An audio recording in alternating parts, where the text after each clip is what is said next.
Study IQ IAS, अब तैयारी हुई अफोर्डेबल।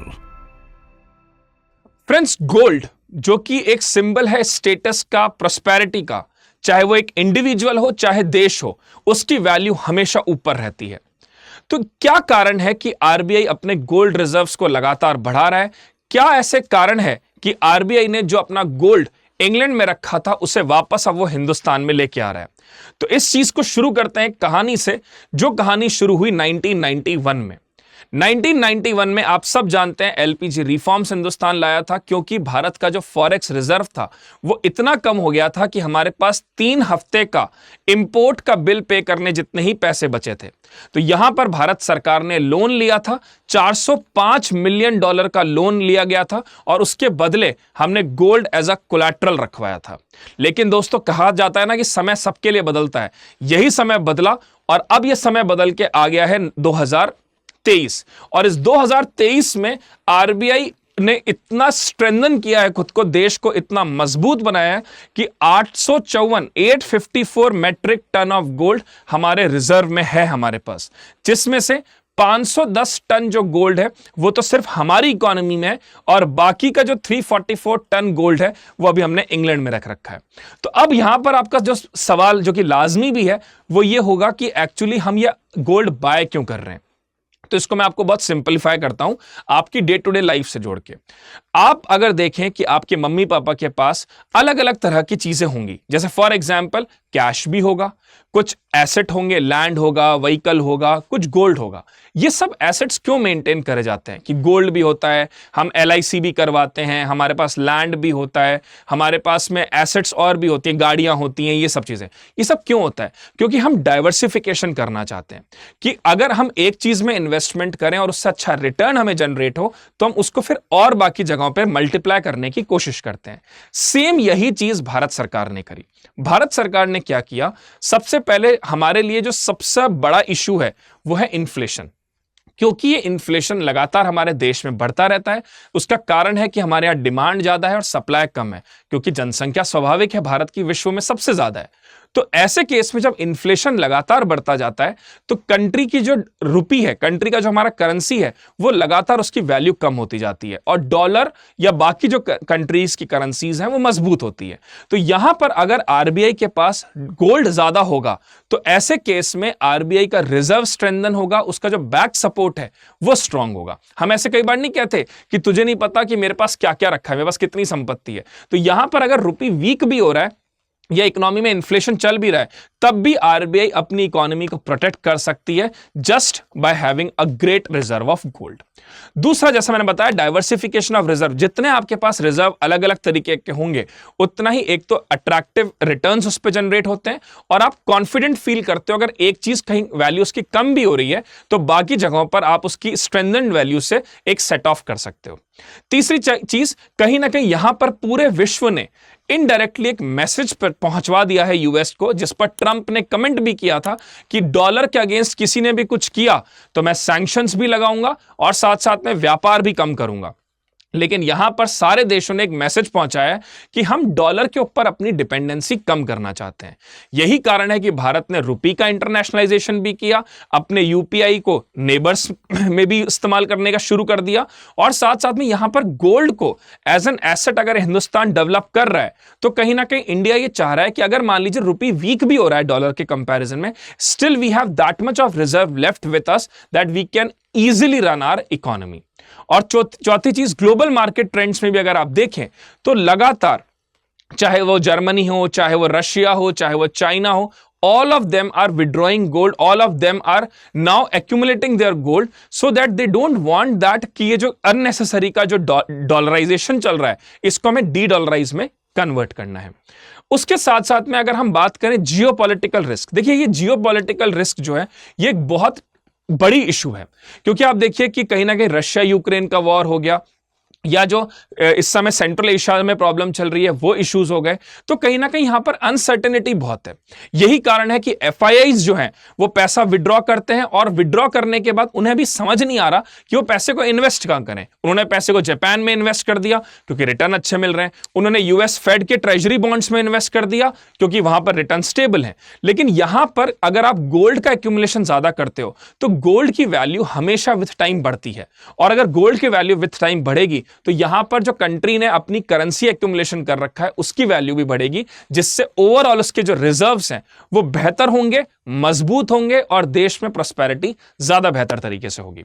तीसरी चीज, अगर आज हम ये कहें और आरबीआई के द्वारा ये रिपोर्ट्स पब्लिसाइज हो या भारत सरकार के द्वारा ये रिपोर्ट्स पब्लिसाइज हो, you need not to worry, we have that much of money that we can sustain our economy for 3 years। जैसे आप एक बात समझो, कई बार ऐसा होता है कि जैसे आपका बड़ा भाई या आपके पापा या आपके घर में कोई भी रिलेटिव आपको ये कहता है बेटा तू चिंता मत कर, तू मन लगा के आईएएस की पढ़ाई कर, मैं तेरे पीछे खड़ा हूं, कुछ भी होगा तो मैं देख लूंगा। सिमिलरली मान लीजिए कि एक मैसेज देश की तरफ से आए और आम आदमी तक पहुंचे कि आप चिंता मत करिए, चाहे रुपये कितना भी कमजोर हो जाए, चाहे ग्रोथ कितनी भी कम हो जाए, हमारे पास इतना रिजर्व मेंटेन है कि हम देश को आसानी से अगले 4 साल 5 साल तक चला सकते हैं। तो पीपल फेल्ट कॉन्फिडेंट, और जब लोग कॉन्फिडेंट फील करते हैं तो इकोनॉमी में एक पॉजिटिव वाइब जाती है और वो पॉजिटिव वाइब पूरे देश को स्ट्रेंथन करती है। साथ साथ में यहां पर शक्तिकांत दास जी जो हमारे पुराने गवर्नर थे, उन्होंने ये बात भी बोली है कि इंडिया का स्टोरेज कैपेसिटी भी एनहांस हो गया है। तो स्टोरेज कैपेसिटी जो पहले हमारा कम था, जिसकी वजह से हम गोल्ड, एक्सेसिव गोल्ड अपना लंदन में रखवाते थे, जो कि विश्व का second largest gold vault handle करता है आफ्टर यूएस, वहां पर अब हमने हमारे पास गोल्ड रखना भी शुरू कर दिया है ताकि कहीं ना कहीं हम अपनी इकोनॉमी को भी स्ट्रेंथन कर पाए। नाउ अब बात यह आती है कि how can the RBI use it's gold reserve. तो देखिए आरबीआई इस गोल्ड रिजर्व को किस तरह से इस्तेमाल कर सकता है।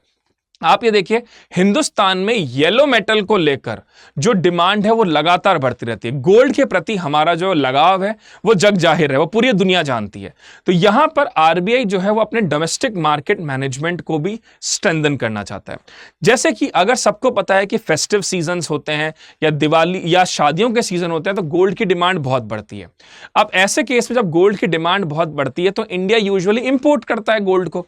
अब जब इंडिया गोल्ड को इंपोर्ट करता है तो उसमें हमारी इंपोर्ट कॉस्ट बहुत जाती है, और जब वो इंपोर्ट कॉस्ट हमारी बहुत जाती है तो हमारा जो एक्सपोर्ट माइनस इंपोर्ट का जो रिलेशन है उसमें हमारे नेगेटिविटी आती है। मतलब हमारा पैसा ज्यादा जाता है और आता हुआ पैसा हमारे देश में कम आता है, जिसके कारण एक गैप रह जाता है।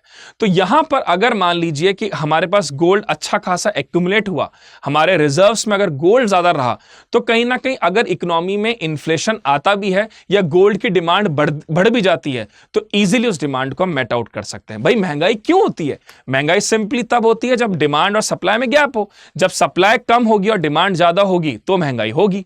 लेकिन अगर मान लीजिए कि आज भारत के पास अच्छा खासा गोल्ड रखा हुआ है और खुद के पास एक्यूमुलेटेड है वो गोल्ड, तो उस गोल्ड को हम तब जब इस्तेमाल करेंगे जब उस गोल्ड की डिमांड बढ़ेगी। दूसरा जो ये बुलियन मार्केट है वो लगातार बढ़ता जा रहा है और ये बुलियन मार्केट में इंडिया की इकोनॉमिक ग्रोथ इससे स्ट्रांग हो सकती है और गोल्ड यूटिलाइजेशन प्रॉपर हो सकता है। साथ साथ में कभी कभी फॉरेन एक्सचेंज मैनेजमेंट में भी गोल्ड का इस्तेमाल किया जा सकता है। जैसे कि अगर मान लीजिए डॉलर बहुत मजबूत हो रहा है, रुपी बहुत वीक हो रहा है या हमारी करेंसी बहुत ज्यादा फ्लक्चुएट कर रही है, ऐसे केस में भी फॉरेन एक्सचेंज मैनेजमेंट के फॉर्म में हम एक्सेसिव जो डॉलर है उसका फ्लो बढ़ा सकते हैं। जैसे एक सिंपल से एग्जांपल से समझिए, मान लीजिए डॉलर 70 से डॉलर 90 हो गया, $1 70 रुपए से $1 90 रुपए हो गया, तो हम क्या करते हैं, डॉलर को बढ़ा देते हैं, डॉलर के फ्लो को बढ़ाते हैं इकोनॉमी में और रुपी को एब्जॉर्ब करते हैं। तो ये इसलिए किया जाता है ताकि डॉलर की डिमांड को फुलफिल किया जा सके। अब यहां पर अगर हमने एक्सेसिव डॉलर फ्लो भी कर दिया तो हमें घबराने की जरूरत नहीं है, क्योंकि हमारे पास रिजर्व में गोल्ड रखा है। तो in that sense what I am saying, it is a kind of a shield which will protect us from any kind of war, any kind of weaponization. Now, अगर मैं वे फॉरवर्ड की बात करूं आप सबके सामने कि अगर इस पूरे मुद्दे पे बात करें तो कहीं ना कहीं आरबीआई के द्वारा जो ये गोल्ड रिजर्व्स लिए जा रहे हैं ये दर्शाता है, पूरे विश्व के सामने एक एग्जाम्पल सेट करता है कि आपको चिंता करने की जरूरत नहीं है। हिंदुस्तान किसी के ऊपर डिपेंडेंट नहीं है, हिंदुस्तान किसी का मोहताज नहीं है। हम हमारी इकोनॉमी को खुद से चलाना जानते हैं। हमें यह पता है कि कैसे हमारी इकोनॉमी को स्ट्रेंथन किया जाएगा। तो यहां पर कहीं ना कहीं डॉलर के इफेक्ट को रिड्यूस किया जा रहा है, दूसरा इन्फ्लेशन से प्रोटेक्शन हमें मिल रहा है, तीसरी चीज हमारे फॉरेक्स को हम स्ट्रेंथन कर रहे हैं, और चौथी चीज अगर कल को हमें ऐसा लगता भी है कि हमारी करेंसी वीक हो रही है, या अगर कल को हमें ऐसा फील भी होता है कि हमारी करेंसी के ऊपर प्रेशर आ रहा है, तो अगर हम डॉलर के फ्लो को बढ़ा भी दें और मान लीजिए कि हमारे रिजर्व्स में से डॉलर कम भी हो जाते हैं, तो घबराने की जरूरत नहीं है। हमारे पास इतना गोल्ड एक्यूमुलेशन में है कि हम इजीली हमारी इकोनॉमी को सस्टेन कर सकते हैं। तो दोस्तों, इस पूरे वीडियो में मैं आपको यही बता रहा था कि अगर जितना ज्यादा गोल्ड रिजर्व हम मेंटेन करेंगे अपने पास में, उतना ज्यादा हमारी इकोनॉमी की जो बैकिंग है, हमारी इकोनॉमी का जो सपोर्ट सिस्टम है, वो उतना ही स्ट्रेंथन होगा। और अगर जैसा कि मैंने आपको बताया कि देश के द्वारा लगातार इस तरह के स्टेटमेंट्स अगर सर्कुलेट होते हैं कि Indian people need not to worry, we have that much of reserves with us that we can run our economy for next 5 years, तो यहां पर फिर लोग भी सरकार की तरफ भरोसा दिखाते हैं और इकोनॉमी में कहीं ना कहीं स्टेबिलिटी फैक्टर जो होता है वो लगातार बढ़ते जाता है। एक क्वेश्चन को आप अटेम्प्ट करिए। With reference to Reserve Bank of India's reserve consider the following component: foreign currency assets, gold reserve, special drawing right, reserve tranche position. ये यूपीएससी प्रीलिम्स में भी क्वेश्चन आ चुका है। Which of the following are included in RBI official reserve? RBI के official reserve में इनमें से कौन कौन सी चीजें इंक्लूडेड होती हैं? तो आप मुझे आंसर देके बताइएगा कि इसका सही आंसर क्या होना चाहिए। साथ साथ में आप सब मुझसे टेलीग्राम पे जुड़ सकते हैं, ये मेरा टेलीग्राम आईडी है, you can all join me on Telegram. और दिन में 2:30 बजे, डेली दिन में 2:30 बजे, मंडे टू सैटरडे आप इकोनॉमी करंट अफेयर्स की क्लास जरूर अटेंड करें, क्योंकि उसमें जो भी इकोनॉमी के करंट अफेयर्स के इश्यूज होते हैं उन्हें मैं डिस्कस करता हूं। तो दिन में 2:30 बजे इकोनॉमी करंट अफेयर्स की सीरीज देखना मत भूलिएगा। That's all from my side. Thank you so much. God bless you. Take care. Study IQ IAS, अब तैयारी हुई अफोर्डेबल।